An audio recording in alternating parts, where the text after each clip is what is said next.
It is a story that has flown under the radar for a long time until now. A convicted serial rapist moving from city to city, state to state, terrorizing Arizona women for years. Now, as a journalist put the pieces together of what truly happened, a new book reveals what these women faced. True Crime Arizona's Brianna Whitney has this story. As an investigative journalist, I've covered thousands of stories. This story literally chose me.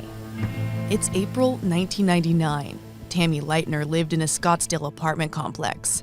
She was a newspaper reporter at the time. I opened my front door and realized that I couldn't go outside. There was crime scene tape blocking my front door, and my neighbor had been assaulted. In a very strange twist of events, a piece of evidence ended up inside our apartment. I was quite traumatized, but I didn't know that at the time. What she also didn't know was how this man broke in and what he told his rape victim. He had entered through an open window, but he took the screen off, pointed a gun at her, and said, "Don't say a thing." She was severely traumatized. It was heart-wrenching to watch. Now retired Scottsdale police detective TJ Duran was trying to figure out if this man was responsible for another rape in Scottsdale just 5 months prior. And then the suspect called the victim in Tammy's apartment complex, taunting her. Police traced the call to a Valley man named Steve Bizak. Who was that? Turns out Phoenix police may have been looking for him too, for years. This happened about a week and a half or so after my 19th birthday. I was going to ASU at the time. Jen O'Neill had just moved into a new apartment, her belongings not even unpacked. It was August 1995. It was around 4 a.m. I woke up to somebody above me, and he had a gun to my head. And he said, "If you scream, I'll kill you." And then he held my wrists above my head with one hand and then proceeded to rape me. Just a teen, Jen laid petrified in bed. 3 years later, and just minutes down the road, an eerily same attack on 43-year-old Karen Sullivan. In the middle of the night, I heard shuffle, shuffle at the end of the bed, and then all of a sudden, there was this guy. He took the duvet cover and pushed it up over my head, jammed something cold, metal, and said, "Don't scream, or I'll shoot your brains out." And when he was done, he took those bathrobe ties and tied my ankles and my hands together and said, "Don't move, don't say anything," and left.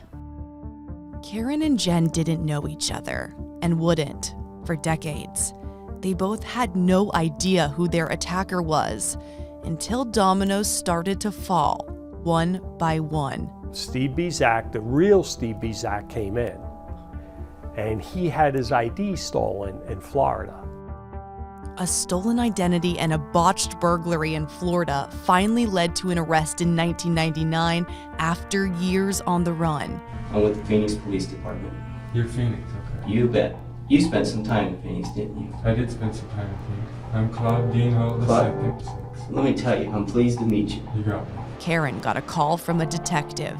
The guy's name is Claude Dean Hull, and that's when I first heard the name. The name was the first domino. There was a whiteboard that ran across his wall, and it was all of the cases, all of us, up on the wall. Victims. How many were there? 17. In Arizona? Uh-huh.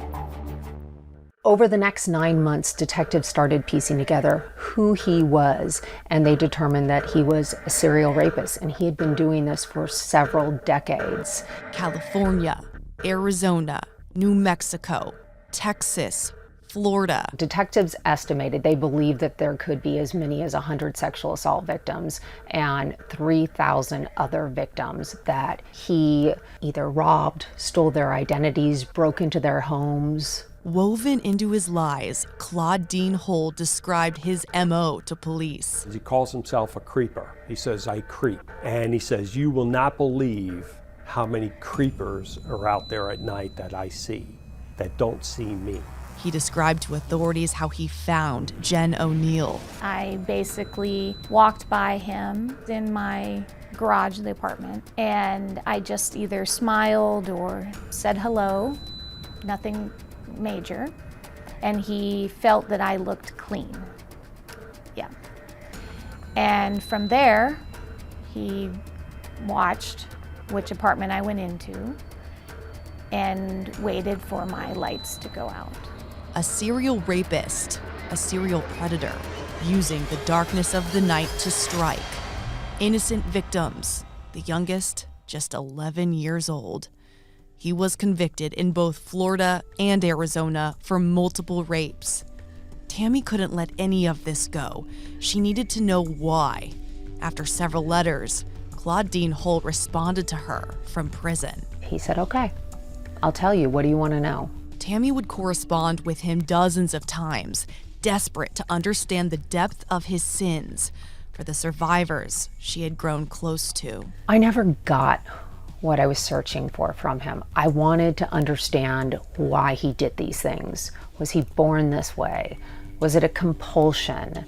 Did he care that he hurt these people? And ultimately, I don't think that he has remorse for his crimes. I think the only thing that he's sorry for is that he got caught. Her new book, Don't Say a Thing, is the story of those who did say something, who didn't let this terrifying moment take living away from them. Do you think that there are other victims here in Arizona that don't even know Yes. he may have been their attacker? Yes, absolutely.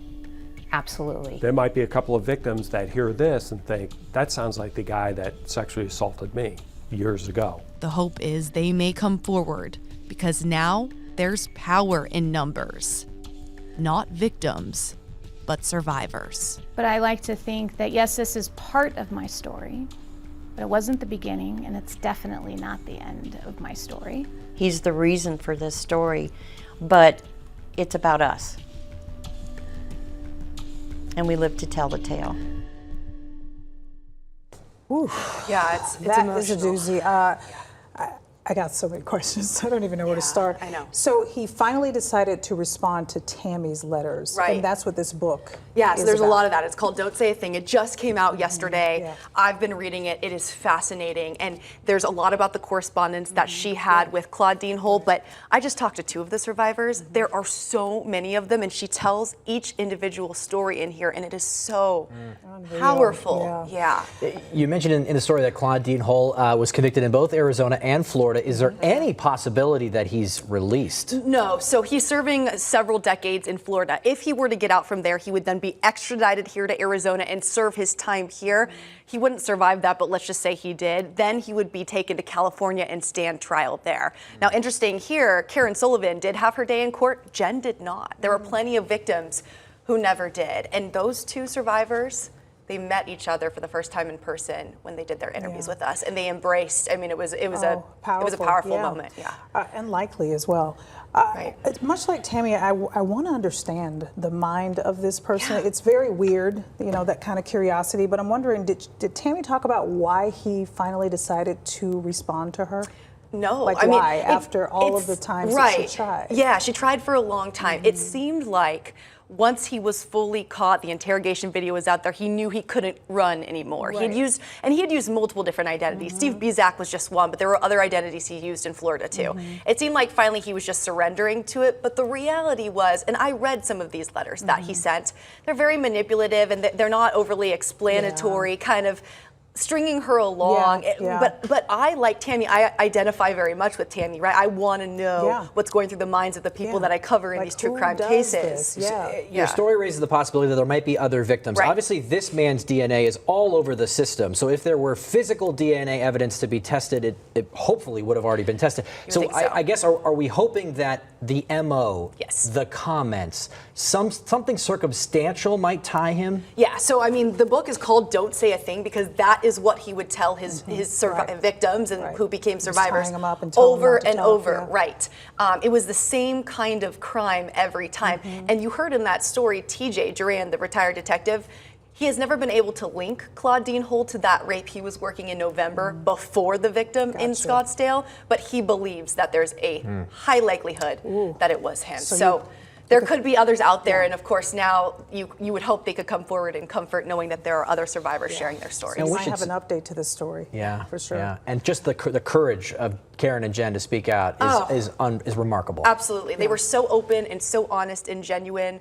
I felt honored that they trusted me to share their story, and also Tammy, who is a career journalist, and she to was also a reporter. have us. She was a journalist here. Yep. At CBS 5, an investigative one and a very good one. Yes, very good. She is extremely talented, and this book is incredible. Yeah. It's worth the read. Yeah. All right, Brianna, Thanks, great guys. story. Thank you for telling it, and thank you for sharing all of this. It's mind-boggling. Yes. We'll be right back.